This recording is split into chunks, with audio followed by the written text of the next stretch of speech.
Magandang buhay! Who wants to be a millionaire?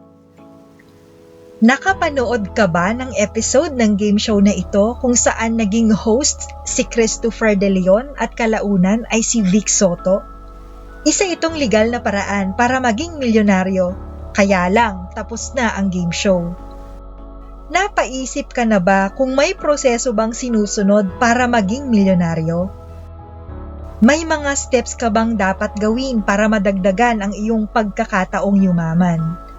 Ito ang Mobazilla! Siguraduhing mag-subscribe sa aming channel at i-hit ang bell icon para ma-update ka sa aming mga bagong videos. Ngayon, tatalakayin natin ang Millionaire Booklet, How to Get Super Rich ni Grant Cardone. Ginusto niyang maging milyonaryo sa edad na 16.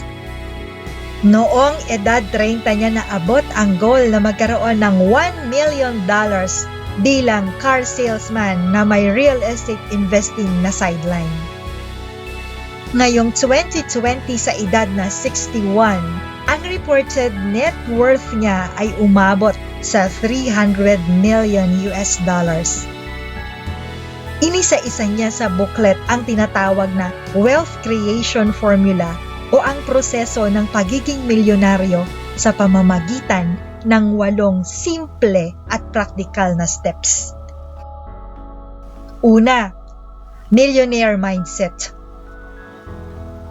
Ipinaliwanag ni Cardone na ang unang hakbang para maging milyonaryo ay ang paggawa ng desisyon para maging isang milyonaryo.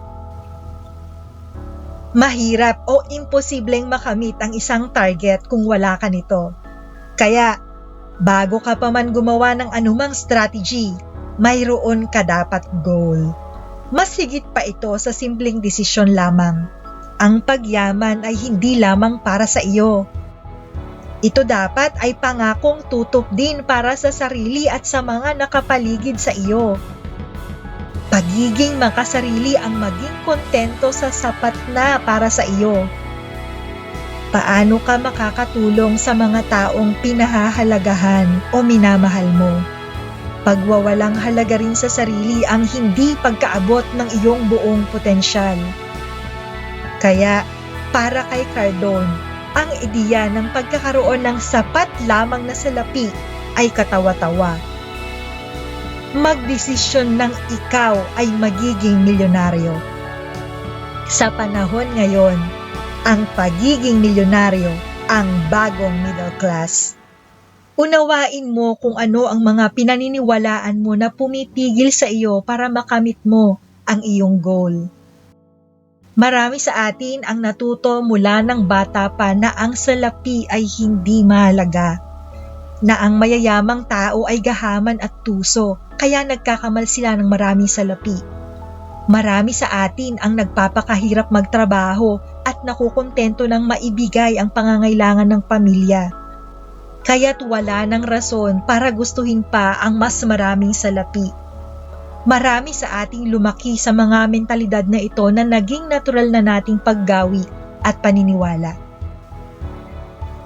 Maraming tao ang nakakaramdam na ang selling o pagbebenta ay masama o unethical, samantalang ang mga mayayamang tao ay naniniwala na kung sila ay hindi magbebenta, ay para na nilang ninakawan ang mundo ng maiinam na ideya na maaaring bumago sa buhay o paniniwala ng isang tao. Ang mga paniniwala natin tungkol sa salapi ang siyang dahilan ng ating paggawi tungkol sa salapi na siyang nagbibigay sa atin ng resulta, kaya mahalagang magsimula sa matatag at tamang pundasyon. Tanungin ang iyong sarili, ano-ano ang mga mentalidad o paniniwala mo habang ikaw ay nagiging may gulang na pumipigil sa iyo para makamit ang iyong financial goals? Hihintayin namin ang comments mo. Ikalawa, millionaire math. Para makamit ang anumang goal, kailangan mong maniwalang ito ay posible. At dahil to see is to believe, ang pinakamahusay na paraan upang gawin ito ay gawin ang $1 million math. Gaano karaming paraan ang maiisip mo para magkaroon ng 1,000,000? Isipin mo ito. Kung ang malinis na kita mo ay 50,000 kada taon, kailangan mo ng 20 years para magkaroon ng 1,000,000. Kung 100,000 per year naman, may 1,000,000 ka sa loob ng 10 taon. Kung 250,000 ang iyong kikitain, 4 na taon lang ang kailangan mo at kung $500,000 per year, pagkatapos ng 2 taon, milyonaryo ka na. Ngayon, sabihin nating ikaw ay isang entrepreneur at may produkto kang ibinibenta. Kung ang presyo ng kalakal mo ay 100 kada piraso, kailangan mong makabenta ng 10,000 piraso para magkaroon ka ng 1,000,000. Kung ang presyo naman ng produkto mo ay 500, kailangan mo ng 2,000 units para magkaroon ka ng 1,000,000. Pero kung 1,000 ang presyo nito, kailangan mo lang bumenta ng 1,000 piraso para magka-1,000,000. Sa 2,000 kada produkto, kailangang bumenta ka ng 500 units at kung 5,000 na ang unit price, kailangan mo lang ng 200 piraso. Samantalang kung tig 10,000 na ang ibinibenta mo, 100 units lang ang kailangan mong ibenta para magkaroon ng 1,000,000. Sabihin natin ikaw ay may subscription service at may subscription kang ang presyo ay 10 kada buwan.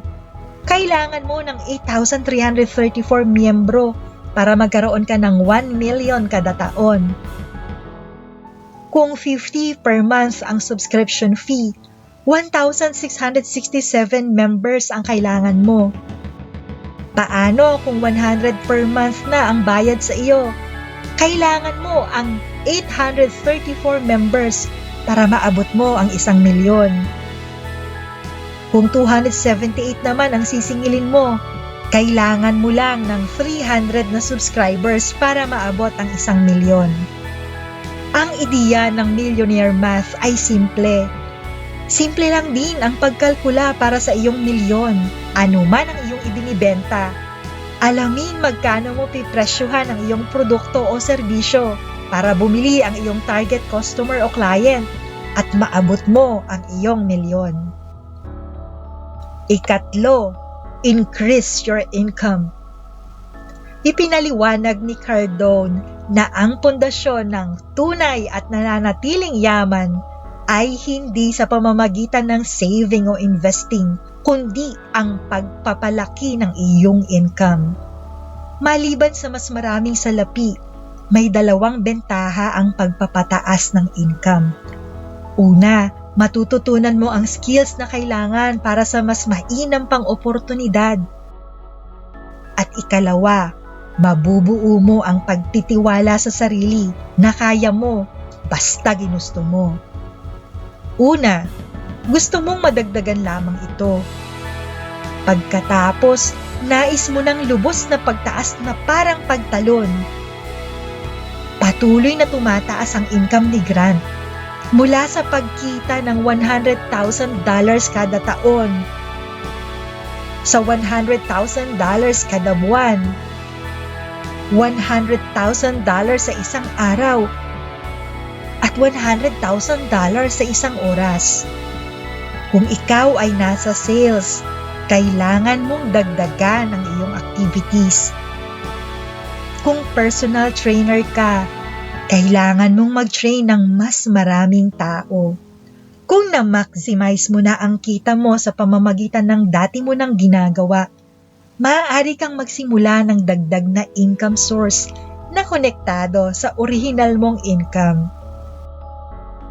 Halimbawa, kung ikaw ay fitness trainer, ang pagsisimula ng YouTube channel at pag-aalok ng supplements ay maaaring isang mainam na ideya dahil hindi mo kailangang doblihin o triplihin ang iyong oras ng pagtatrabaho.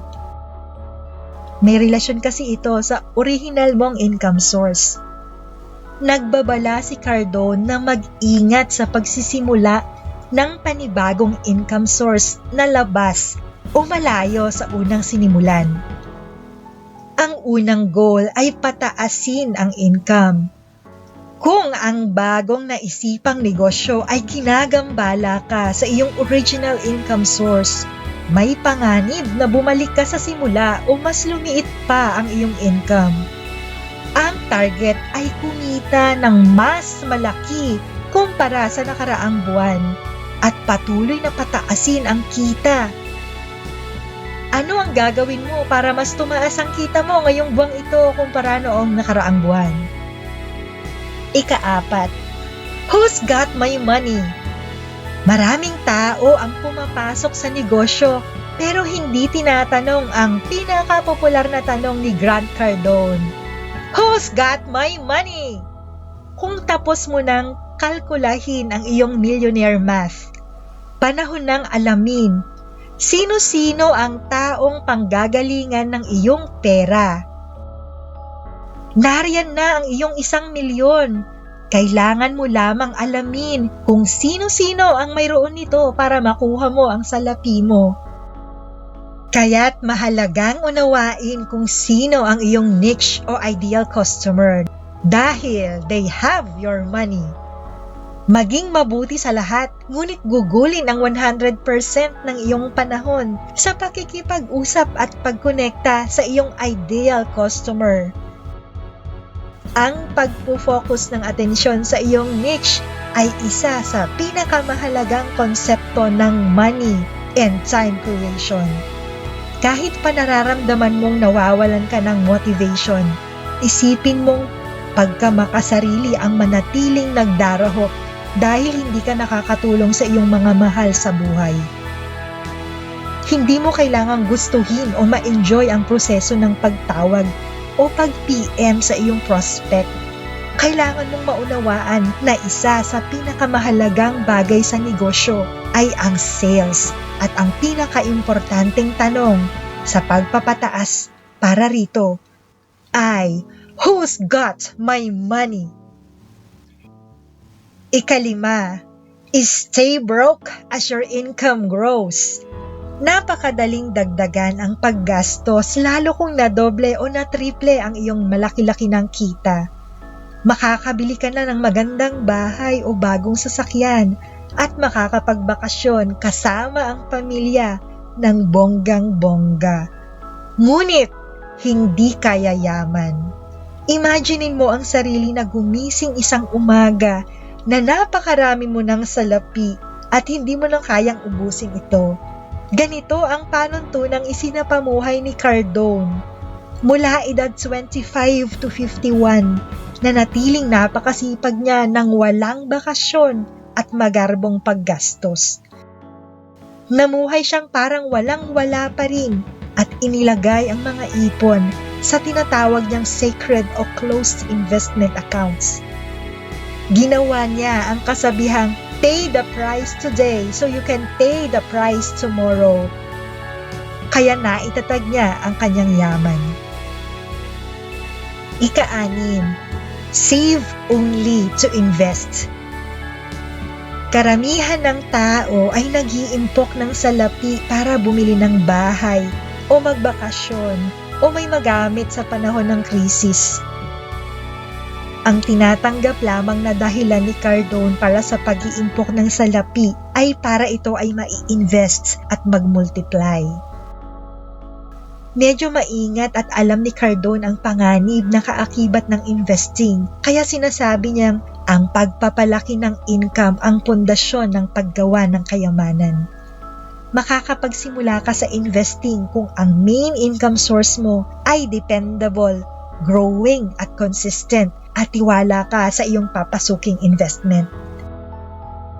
Inaabot ng 8 taon si Grant para mag-invest ng $750,000 para sa real property na naibenta niya sa profit na $5 million. Ang pag-i-invest bago pa man maging dependable at consistent ang main income source ay posibleng may hindi mainam na epekto. Maaaring magbenta ng asset para mapagtagumpayan ang bad times ng business o pwedeng malugi sa panahon ng recession. Ikapito, multiple flows of income.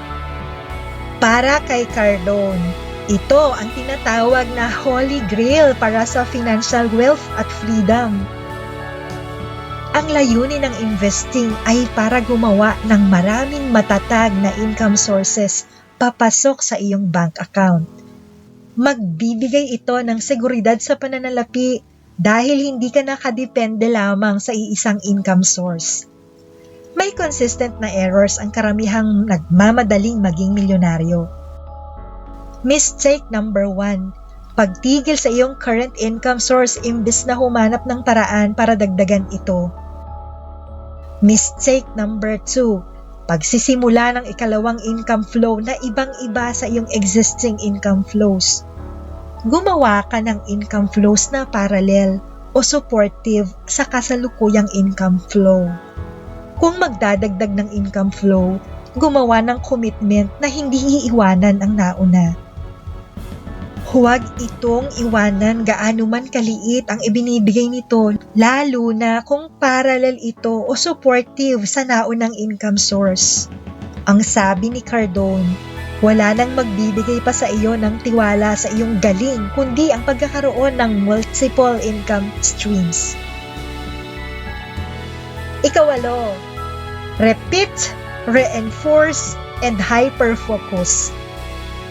Ulitin ang steps na nabanggit na mula sa simula. Kaya mong maging millionaire, multimillionaire, o billionaire kung sa simula pa lamang nag-isip ka na ng malaki. I-apply mo ang 10x rule ni Grant Cardone na natalakay na namin sa aming nakaraang video. Ayon kay Cardone, ang unang kailangang kalimutan ay ang mentalidad ng middle class o ang pagiging satisfied sa kung ano ang mayroon. Isunod na ang nakatutuwang bagay tulad ng travel trips at pagbabakasyon. Kapag nagsimula na ang mga kaibigan mong tanungin ka kung bakit wala ka ng oras para sa kanila, ibig sabihin, nasa tamang daan ka na. Nais mong magtrabaho ng at least 10 oras kada araw, 6 na araw sa isang linggo, at gugulin ang natitirang oras para sa self-improvement. May mga pupuna sa iyong pagbabago dahil posibleng maging banta ka sa kanilang kasalukuyang katayuan. Ngunit maging handa ka na para sa mga kaibigang pwedeng mawala sa iyong circle of friends. Maghanda at magdagdag ng mga mas matatagumpay na taong magiging kaibigan mo na kayang sabayan ang mas mataas mong standard. Ating ibuod ang ating natalakay. Ayon kay Grant Cardone, para maging milyonaryo, kailangang mag-focus ka sa pagkakaroon ng millionaire mindset. Gawin ang iyong millionaire math. Pataasin ang iyong income. Aralin kung nakanino ang iyong salapi at humayo kunin ito. Manatiling parang walang-wala hanggat makakapag-ipon ka na para ito ay palaguin. Magpatuloy gumawa ng multiple income flows habang nagpapatuloy kang ulit-ulitin ang proseso para matutunang maging best version ng iyong sarili kahit pa ito ay ayaw ng small-minded people. Ito ang aming summary ng Millionaire's Booklet ni Grant Cardone, isang simpleng booklet na tumatalakay tungkol sa salapi sa simple at praktikal na paraan. Kung nasiyahan kayo sa aming episode, pakipindot ang thumbs up. Ano ang pinakamahalagang ideyang napulot mo sa videong ito? Aabangan namin ang sagot mo sa comment section. Ito ang Mobazilla! Hanggang sa muli!